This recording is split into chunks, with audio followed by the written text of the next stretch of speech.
Good day mga kaibigan, in this video, i-share ko sa inyo kung ano yung paraan para makapag-book tayo ng passport online appointment dito sa Google Chrome. So, in this video, nasa baba po yung link mga kaibigan para hindi na kayo maghanapan ng link sa Google. So, kiklik mo na yung link sa baba. So, dalawa yan mga kaibigan na link. Yung isa, yung sa baba, yung i-click natin. www.passport.gov.ph appointment. So, yan. Ito, nakapasok na tayo mga kaibigan.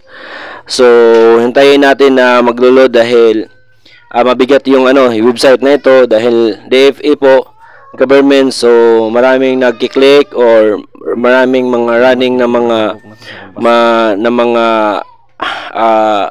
running po ito na apps. So, yan. So, makita mo yan mga kaibigan. Ito yung ito na yun. I-check natin yun, yung sa box. Tapos, start po tayo ng online appointment. So, dito sa baba mga kaibigan, tamang-tama yan Philippines. Pero yung site, i-click mo kung saan ka magkukuha. So, sa akin, malapit sa akin is Tacloban. So, i-click natin, i-check natin mga kaibigan, i-check natin kung mayroon bang slot na available ang Tacloban. Yung kulay green, yan yung available, tapos yung kulay red ay available. So, nakikita natin wala pong kulay green. Yan, hanap tayo, wala pong kulay green. So, meaning walang available slot. So, try natin yung mga kaibigan sa ibang area. Kung ikaw ay kukuha ng passport appointment tapos wala sa area na malapit sa iyo, kung last talaga yung passport na kailangan ka na makakuha, so pwede kang lumipat sa ibang area. Kaso nga lang malayo sa area kung saan ka. Dito tayo sa Iloilo. So mayroong tatlo na available. So yan, tatlong available. Kiklik natin yan mga kaibigan kung ano yung mas malapit na araw. So motorcycle, i-click natin lahat na yung mga motorcycle to test that we are not a robot. So verify natin. So yan, pasok na tayo. Next.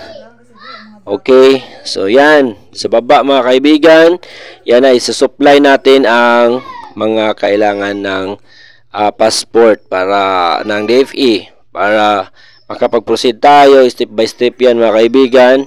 Pati yung mother's maiden name mo, lahat kailangan na isa-supply, pati yung Pagkatapos nating mag-supply lahat ng kailangan sa DFE mga kaibigan, yung mga datos natin.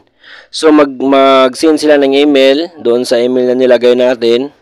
So, itong reference number, ito yung number na gamitin natin sa pagbayad doon sa Western Union para sa booking natin.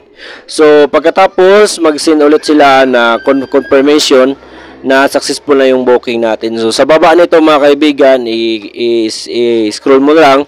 So, mayroong dalawang documents na kailangan mong ipaprint. O copies po yan mga kaibigan na isasubmit natin, papakita natin doon sa DFE para mabigyan po tayo ng passport. At doon sa DFE, kailangan mo mag-present ng dalawang valid ID or mga supporting documents na ikaw talaga yan, ikaw talaga yung nakalagay dyan sa appointment na